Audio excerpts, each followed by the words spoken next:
and welcome back to Tools of the Trade. Today's question is, what's a capital budget and what's its importance to you as a business owner? To explain both those things, let me give you a common scenario. Let's say that this year, you and your business decide that you need to spend $50,000 on replacing or purchasing new trucks for your fleet and your business, and you do so. But that leaves you only a restricted or limited amount of money to give yourself a draw.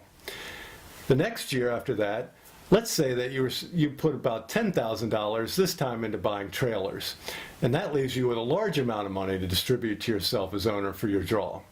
The year after that, let's say that you have to buy $120,000 worth of new trucks and trailers and such, and that leaves you almost no money for your draw as the owner. It's the volatility and the ups and downs of putting money into trucks and other capital expenses compared to taking draws for yourself as owner, which explains why a capital budget is so important to you as the owner of your business. So the goal should be to try and balance out what you take as your draw as owner with what's being used from the business to invest in capital assets, the trucks and equipment and things of that nature.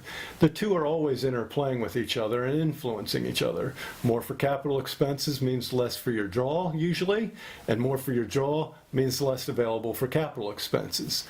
So rather than, for instance, putting $50,000 into trucks in one year, $10,000 the next, and $120,000 the year after that, you try to limit yourself to $60,000 on average every year, year after year, so that you preserve enough cash and a stable cash year after year for your draw as owner.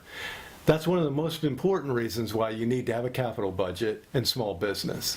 So the best way to create a capital budget is either to create a spreadsheet or a list of some form.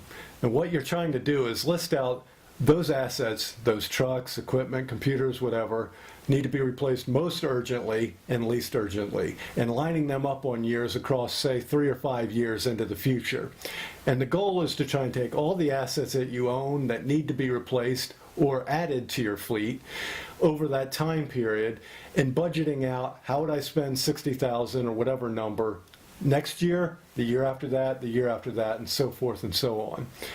Once you do that, you will have smoothed out your capital expenses, what's called your capital budget, and really freed up cash to make it available for yourself for draw.